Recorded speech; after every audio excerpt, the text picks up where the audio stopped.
I stopped you from giving up today. I need you to understand that. You did not stumble across this message by accident. You did not find this at random while scrolling through your day. I placed this in front of you at exactly the right moment because I saw what was happening inside of you. I saw how close you were to walking away from everything. I saw the conversation you were having with yourself in the quiet, the one that said, maybe this is too hard. Maybe I am not meant for more than this. Maybe it is time to stop trying. I heard every single word of that conversation and I intervened. You have been on the edge of giving up for longer than you have admitted to yourself. It started small, one prayer that felt unanswered, one effort that did not produce results. One relationship that ended when you gave everything to keep it together. One dream that did not unfold the way you planned. And slowly over time, those disappointments stacked up like weight on your shoulders until the idea of trying one more time began to feel like more than you could bear. But something kept you going, even when you could not explain why, even when logic said it made more sense to stop. Something inside you kept moving forward. That something was not just your own willpower, that was me. I have been the quiet force that kept your feet moving when your heart wanted to stand still. I have been the inexplicable peace that settled over you in moments when you had every reason to fall apart completely. You thought you were running on empty. What you were actually running on was grace that you did not even realize you were receiving. I need you to hear what I am about to say, and I need you to let it go deep. The moment right before breakthrough often looks and feels exactly like the moment you want to give up. That is not a coincidence. That is the nature of how transformation works. The seed does not see the sunlight while it is still buried underground. The butterfly cannot feel what it is becoming while it is still enclosed inside the cocoon. And you cannot see what I am building in you and around you while you are still in the middle of the process. But that does not mean nothing is happening. Something is happening right now, even while you are reading this. Even while tears might be forming in your eyes or a heaviness is sitting in your chest, something is happening that you are not yet able to see. You have been asking me why for so long. Why did this relationship end? Why did that door close? Why did the thing I prayed so hard for not come through? Why does it feel like everyone else gets the blessing and I keep getting the lesson? I hear every one of those why questions. I am not offended by them. I do not need you to pretend you are okay with things that have genuinely hurt you. I want your honest questions far more than I want your performed peace. So ask them. Bring them all to me. But after you ask them, I need you to trust me enough to keep walking even before the answers are fully revealed. Because here is something I want you to understand. I see your whole story. Every chapter that has already been written and every chapter that is still to come. You are standing in the middle of a chapter right now that feels like an ending. But from where I can see that it is not an ending at all. It is a turning point. And turning points are almost always uncomfortable because they require you to release what was in order to receive what is next. The thing you have been grieving the loss of may have been the very thing that was holding you in a place you were never meant to stay in forever. I know you are tired. I know this word gets used so often that it can start to feel hollow, but I am using it because it is true. You are genuinely exhausted in a way that goes deeper than sleep can fix. This is soul exhaustion, the kind that comes from fighting for things that matter to you. The kind that comes from caring deeply in a world that often does not seem to care back. The kind that comes from holding on to hope long after most people would have let it go. That exhaustion is not evidence of weakness. It is evidence of how much you care and how long you have been faithful even when faithfulness was costly. I also know about the embarrassment you have been carrying quietly. You told people about the things you were believing for. You shared your dreams with the people around you, and now time has passed, and those things have not happened yet, and you feel exposed. You feel like maybe you sounded foolish for believing so big.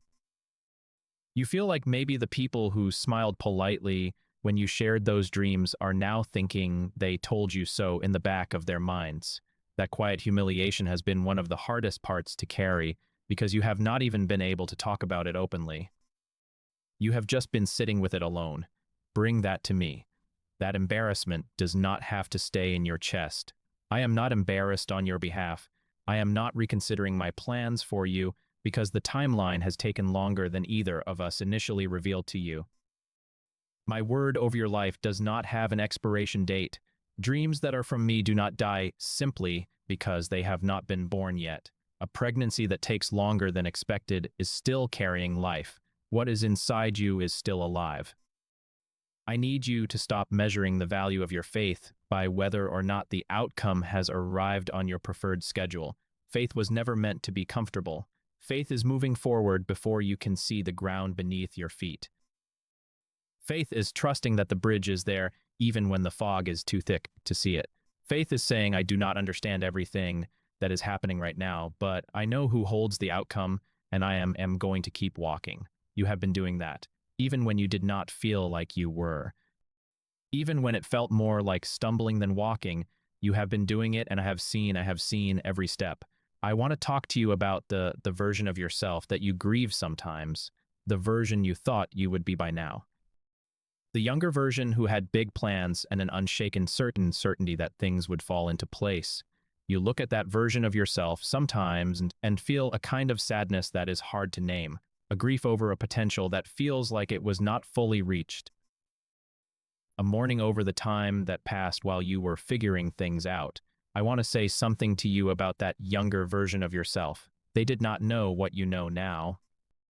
They were full of fire and vision, but they did not yet have the depth of character that you have built through the seasons you have walked through since then.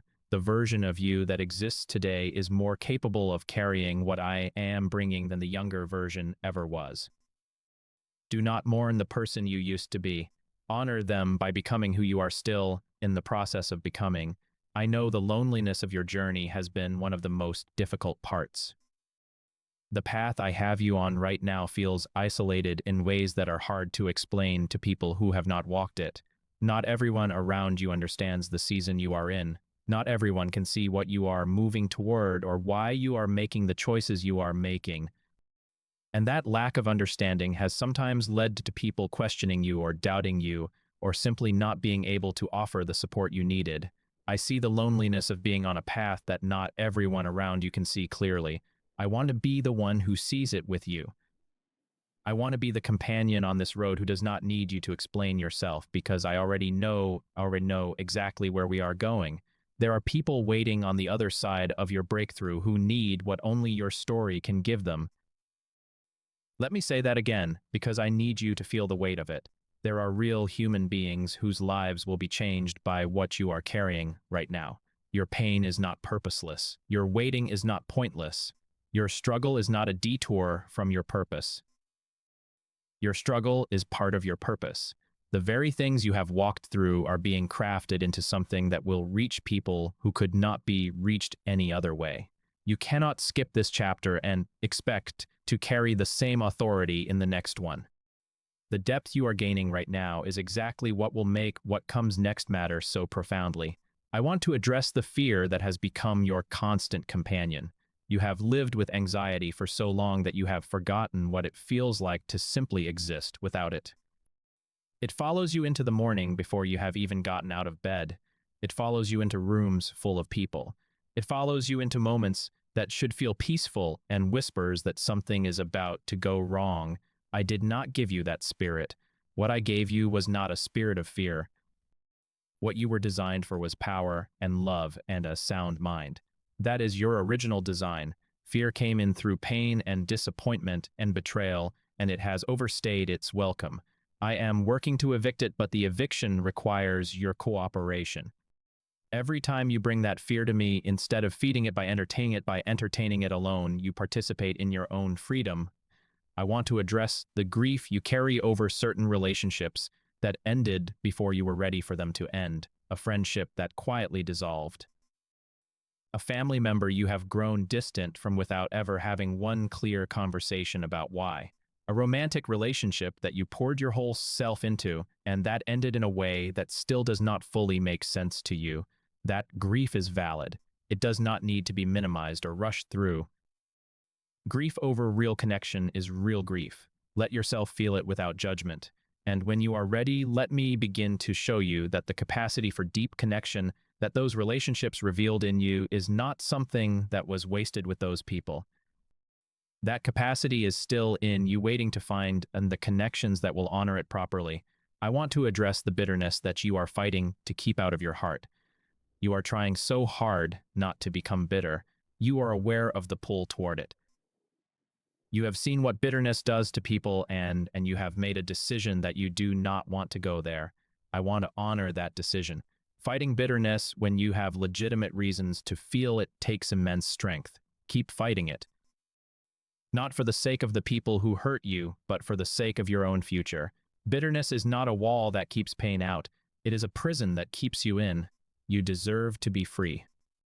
I want to address the secret comparison that happens inside you when you see people thriving in areas where you are struggling. The person who just announced the thing you have been quietly praying for. The friend who got the relationship while you are still waiting. The colleague who received the recognition you also worked hard for. You feel the sting of it, and then feel guilty for feeling the sting because you genuinely want good things for people. Both of those things can be true at the same time. You can want good things for others and still feel the ache of wanting those same good things for yourself. Bring that ache to me. I am not judging you for it. I just do not want it to sit untended in your spirit and slowly shift into something darker. I want to address the question you have never voiced out loud, the one that feels too dangerous to even think too clearly, the question that asks whether any of this matters, whether all of the effort and prayer and hope and trying has any point. Whether there is anything on the other side of this difficulty worth holding on for. I want to answer that question with everything I have. Yes, it matters. All of it. Every single act of faith that felt foolish and unproductive. Every night you chose to keep going instead of quitting. Every prayer whispered through tears. Every morning you got up, even when getting up felt impossible. It all matters deeply and none of it was wasted. None of it went unrecorded. None of it failed to move me. You did not find this message today because you were looking for entertainment. You found it because something in you is still alive that refuses to give up even when your mind is telling you to. I want you to listen to that part of you. That part of you that is still holding on is not naive. It is not foolish. It is prophetic. It knows something that the discouraging voice in your head does not know. It knows that this is not the end of your story. It knows that there is still something worth fighting for. Listen to that voice above all the other voices today. I know the weight of financial pressure and how it shrinks your world down to just the immediate worry. When money is tight, everything becomes about survival, and the bigger picture of your life and your dreams can start to feel like a luxury you cannot afford to think about. I have not forgotten your practical needs. I am not only concerned with the spiritual dimensions of your life while ignoring the reality that you need provision to live. I see the numbers. I see the gap. And I am already working on a solution that you have not yet seen. Provision can come from unexpected directions. Keep your eyes open and your hands ready. I know the physical toll that prolonged stress takes on the body you inhabit, the tension you carry in places you have forgotten to release, the headaches that come from clenching your jaw during the day, the stomach that holds anxiety in a physical way, the exhaustion that follows you even out of sleep. Your body is responding to what your spirit has been carrying. As healing comes to your spirit, let it come to your body as well. Slow down enough to tend to yourself physically. You cannot pour from a body that is running on empty any more than you can pour from an empty vessel. I know the way regret can resurface at unexpected moments and take your breath away. A random Tuesday afternoon, and suddenly you are remembering a decision you made 5 years ago, and the weight of it descends on you fresh and heavy as if it just happened. Regret has a way of revisiting you when you are already tired. I want to offer you something that regret cannot offer itself. I want to offer you the truth that nothing in your past is beyond redemption in my hands. Nothing. Not the choices you made out of fear. Not the words you cannot take back. Not the time you feel was wasted. Not the paths you took that led to dead ends. I am a God of restoration, and that means what was lost can be found, and what was broken can be made whole, and what felt final in your story can still be turned towards something beautiful. I know the specific loneliness of the person who is surrounded by others yet feels profoundly unseen. The person who laughs at all the right moments in the group setting and contributes to the conversation and appears from every external angle to be perfectly connected, while inside they feel like they are watching the scene through glass. That particular aloneness is its own kind of pain because it is so invisible. No one thinks to check on you because from the outside you seem fine. I check on you. I see through every performance of okayness to the real experience underneath. You do not have to perform okayness for me. You never did. I want to say something specifically to those of you who have been in a long season of waiting and who are now starting to question whether the wait itself means the answer is no. Waiting is not the same as rejection. Waiting is not the same as being forgotten. Some of the most significant gifts take the longest to prepare. The preparation time is not wasted time. It is shaping time. It is strengthening time.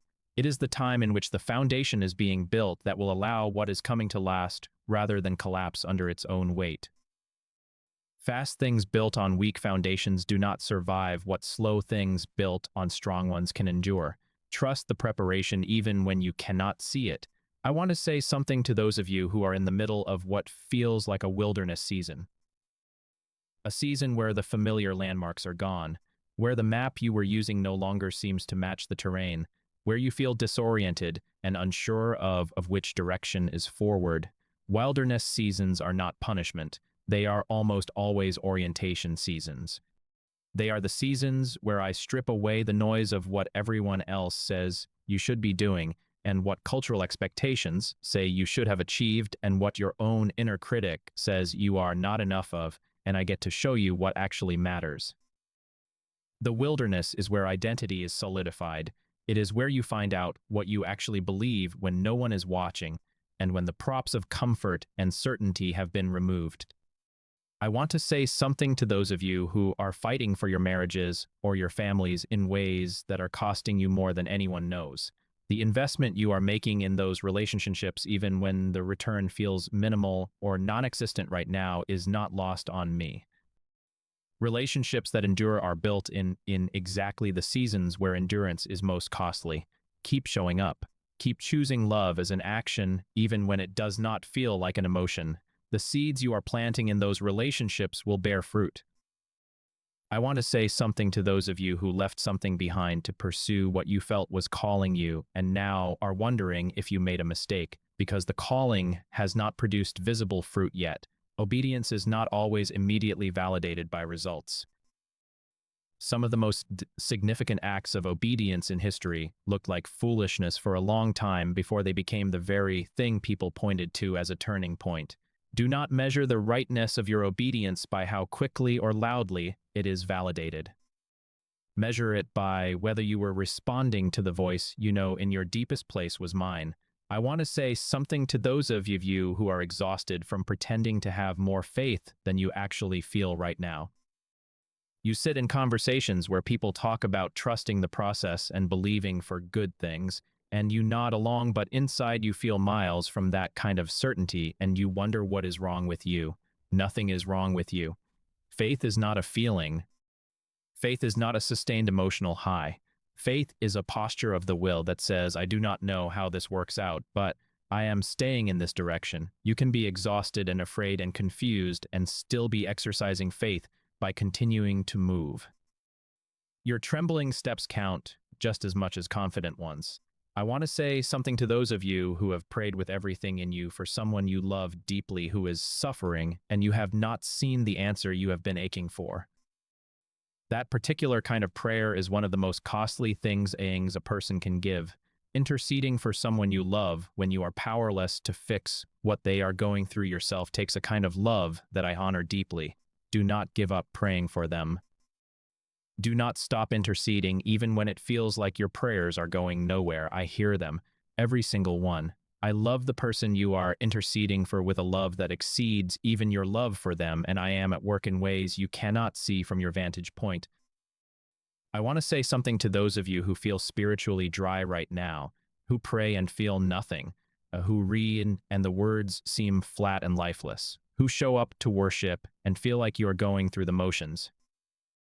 Dry seasons are real, and they are not always a sign that something is wrong with you spiritually. Sometimes dryness comes after intense seasons of growth because the soil needs to rest between harvests.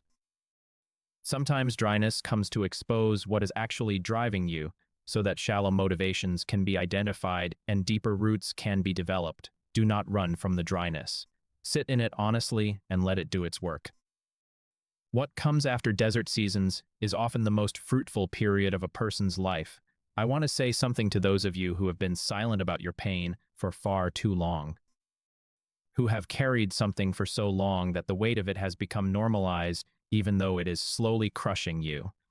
I am giving you permission right now to put words to it, to tell a safe person, to write it down, to speak it out loud to me if no one else. Bringing the hidden things into the light does not make them worse. It begins the process of making them smaller. What has power in the dark often begins to lose power the moment it is acknowledged in the light. I want to say something to those of you who feel like you have been patient long enough, who feel like you have done everything right and waited it and trusted, and still the thing you have been waiting for has not come, and you are genuinely struggling to understand why. I hear that frustration. It is valid. Patience is not a magical formula that guarantees outcomes on your timeline. But I want you to trust what you cannot yet see, not blindly, not without honesty about how hard the waiting is, but with a trust that is built on the track record of my faithfulness rather than on your current circumstances. Look back at what I have already brought you through. Let that history inform your trust about what is still to come. I want to say something to those of you who need to hear that you are not too far gone. Whatever you have done, however far you have wandered, however many times you have made the same mistake, however long you have stayed away, you are not too far gone. I am not standing at a distance with my arms crossed waiting to see if you will earn your way back. I am running toward you the way a parent runs toward a returning child without waiting to hear the explanation, without requiring the apology first, simply running because you are back in view, and that is everything. I want you to hear this final truth and carry it with you through whatever today and tomorrow and the rest of this season brings. I have not given up on you. I have not recalculated and decided that the investment in your life is not worth it. I have not moved on to someone who seems more deserving or more promising or more qualified. I am absolutely committed to the completion of what I started in you, and what I started in you was not finished in the past, and it was not finished in your last season, and it is not finished today. It is still unfolding. You are still mid-sentence in the story I am telling through your life, and mid-sentence is not the place to close the book. So when the voice tells you to give up, hear my voice louder. When the circumstances say that nothing is working, hear me say that I am still working. When the waiting feels endless, hear me say that what is coming is worth the wait. When the loneliness feels unbearable, hear me say that I am with you in it, and you are not as alone as you feel. When your strength runs completely out, hear me say that my strength becomes available exactly at the point where yours ends. You were about to give up. I stopped you. And I stopped you for a reason that you are going to understand more clearly with every step you take from this moment forward. Keep going, my child.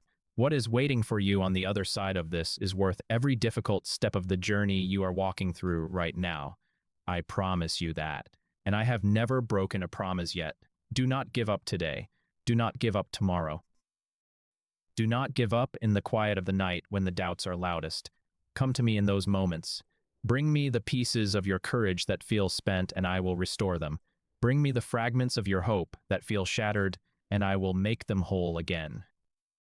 Bring me the exhaustion that feels like it has no bottom, and I will give you rest that actually reaches the places that are the most worn out inside of you. I am not a distant concept. I am not an idea you reach for during emergencies and set aside when things are manageable. I am your constant companion, and I have been walking beside you through every single step of this journey, whether you felt my presence or not. You are still here. That matters. You did not give up today. That matters. You chose to keep listening even when part of you wanted to close this off and walk away. That matters. Every small act of choosing to continue counts in ways you will only fully understand when you look back at this season from the other side. and you will get to the other side. Not because everything will be easy from here, but because I am not done writing your story, and I do not write stories that end in defeat for the ones who keep choosing to trust me in the middle of the hardest chapters. You are going to make it through this. I need you to believe that today, even if just a little. You are going to make it through this, and what comes on the other side is going to make sense of the very things that feel most senseless right now. Hold on, my child. Keep going. I am right here with you, and I am not going anywhere. Let me stay with you a little longer. I have more to say, and I do not want to rush past the things that still need to be heard. I want to speak to the version of you that gets up every morning and faces the day, even though the day ahead feels heavy before it has even started. That version of you who makes the coffee and checks the phone and begins the routine even when the heart is not fully in it. That version of you who sits in traffic or rides the train or walks down the street while an entire inner world of worry and hope and grief and longing moves through you invisibly and no one around you knows any of it. I see that version of you. I see the invisible interior life you carry into every room you enter. It is not as invisible to me as it is to everyone else. I want to speak to the self-doubt that visits you most frequently in the early morning hours before the day has properly begun. Before the distractions of activity can quiet it, in that raw space between sleep and waking when your thoughts are not yet organized enough to defend against the doubt, it whispers things like you are not enough, you are too behind, you have wasted too much time. Other people have it more together than you do. I want to be there in that early morning space with a counter voice, one that is quieter than the doubt, but steadier, one that says you are exactly where you are meant to be. You are in the middle of becoming, and becoming takes time. Nothing about your story is as off track as the doubt claims. I want to speak to the grief of unrealized dreams, not just the loss of a specific dream, but the broader grief of watching time pass and feeling like the life you once imagined for yourself is getting further rather than closer. That grief is real, and it deserves to be acknowledged. I am not asking you to pretend you do not feel it. I am asking you to trust that the fact you are still dreaming at all is significant. People who have completely given up stop dreaming. You are still dreaming. That means there is still life in the vision, even if the vision needs to be updated for the wisdom you have gained since you first formed it. I want to speak to the fear of trying again after failure. You put yourself out there before, and it did not work. You tried, and you fell short, and the falling short was public enough to sting in a way that private failure does not. And now the thought of trying again nags up not just the possibility of another failure, but the specific memory of what that last failure felt like, the embarrassment of it. The self-recrimination that followed, the process of rebuilding your confidence afterward. You do not want to go through that again. I understand that hesitation completely, but I also want you to know that the person who tries again after a public failure is not naive. They are brave. Bravery is not the absence of the memory of past pain. It is the decision to act anyway in spite of it. I want to speak to the longing for genuine community that so many of you carry quietly. You want to belong somewhere real. Not just a group of people who exist in the same space, but a community where you are known and where your absence would be noticed, and where your struggles are met with presence rather than advice, and your successes are celebrated with genuine joy rather than polite acknowledgement. That longing was placed in you by design because you were made for exactly that kind of connection. The fact that you have not fully found it yet does not mean it does not exist. It means it has not yet been built or found or recognized. It is still possible. The longing itself is a signpost pointing you towards something real that I have for you. I want to speak to those of you who have been holding a dream in private for so long that it has started to feel imaginary even to you. A hope that you protect by not speaking it out loud, because if no one else knows about it, then no one else can declare it dead. You carry it like something fragile in your interior life, and you take it out and look at it, sometimes in the privacy of your own thoughts, and then carefully put it away again. That dream is not imaginary. It is not foolish.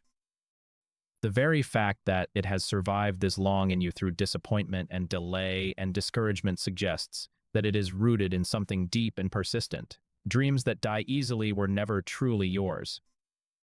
The ones that refuse to leave, even when you give them every reason to, are the ones worth trusting most. I want to speak to those of you who feel guilty for wanting good things for your own life, who feel like it is somehow selfish to want happiness or success or love or provision.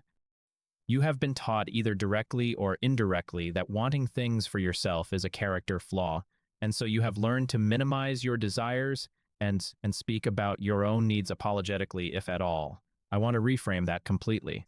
I am a God who gives good gifts. The longing for good things in your life did not come from a place of selfishness. It came from a design that includes flourishing as part of its original intent. You were not made for a life of constant deprivation and suppressed longing. You were made for a full life, and wanting that fullness is not a flaw in your character. It is a response to the way I designed you. I want to speak to those of you who are in the middle of an identity shift right now. A period where who you used to be no longer seems to fit, and who you are becoming is not yet fully formed. This in-between space is deeply uncomfortable because human beings are wired to have a clear sense of self, and when that clarity is disrupted by growth or loss or change, the disorientation can feel threatening. You might be asking, who am I now? The answer is that you are someone who is being shaped into a more complete version of who you were always meant to be. The disorientation is temporary. The clarity that comes on the other side of genuine transformation is deeper and more stable than the clarity you had before.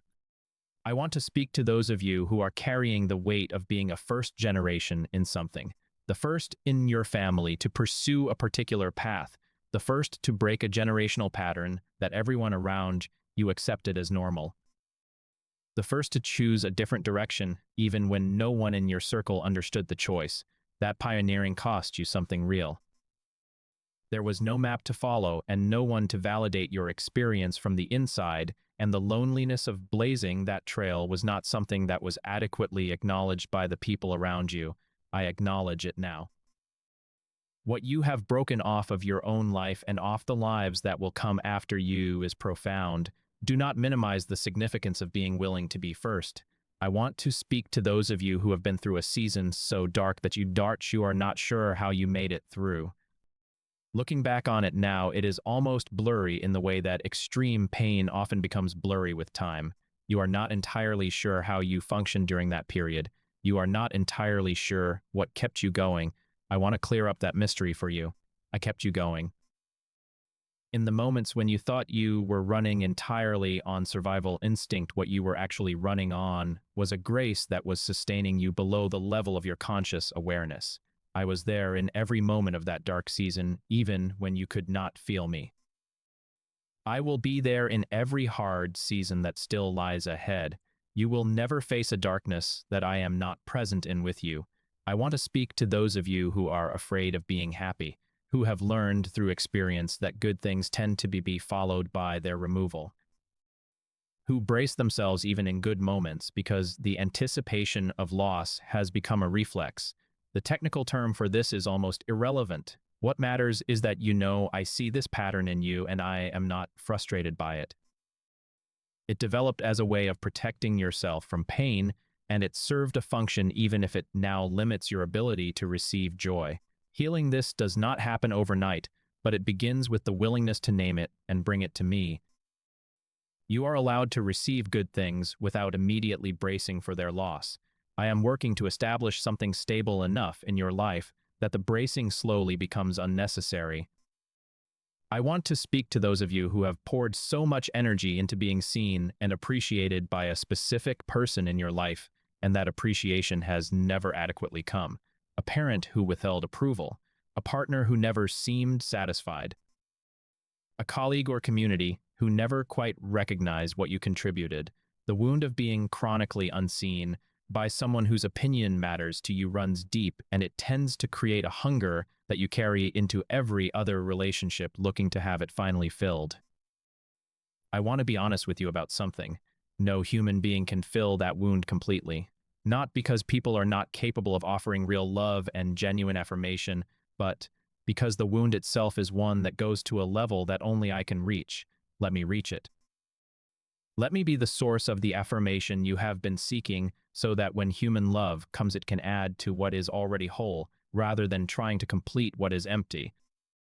I want to speak to those of you who have given so much of yourselves to others over the years that you are no longer sure what you actually want for your own life. You have been so oriented toward other people's needs and other people's timelines and other people's dreams that somewhere along the way your own sense of direction got lost. I am not going to tell you that was wrong because the love and service you gave was real and it mattered. But I am going to tell you that rediscovering your own desires is a legitimate and important work. It is not selfish, it is necessary, and if you sit quietly enough with me, I will help you find those buried desires again, and we can begin to water them back to life. I want to speak to those of you who carry the specific grief of estrangement, the relationship that ended without resolution, the family member who is no longer in your life either by their choice or a choice that circumstances forced, the absence of someone who should be present. Estrangement carries its own unique grief because, unlike the grief of losing someone to death, there is no closure ceremony and the door technically still exists, even if it feels impossible to open. I am not asking you to pretend that door does not matter. I am not asking you to stop loving the person on the other side of it. I am asking you to surrender the outcome to me because that particular door is not one you can force open by wanting it hard enough. But nothing is impossible for me. I want to leave you with this. You found this message because I wanted you to find it, not as a cosmic coincidence, but as a specific act of attention. I drew your attention here because I needed you to hear that your giving up today was not the conclusion I had written for this chapter of your story. I stopped you. I will stop you again and again as many times as necessary because I am not finished with what I started in you, and I am not willing to let the enemy of your destiny use your exhaustion to convince you that finished is when I said something different entirely. You are still in the story. You are still on the road. You are still in the middle of something that has not yet revealed its full meaning. Keep going, not because the road is easy, but because the destination is worth it, and because you are not walking toward it alone. Every step you take, I take with you. Every morning you choose to try again, I am already there before you rise. Every moment you feel the weight of it all, I am present in that wait with you, offering to carry the parts that were never yours to carry in the first place. Do not give up, my child. Not today. Not tomorrow. Not when the next wave of difficulty comes. You were made for more than quitting, and deep in the most honest part of yourself, you know that. Let that knowing be louder than the exhaustion today, just for today, and then tomorrow we will do it again. I love you. I am for you. I am with you. And this is not over.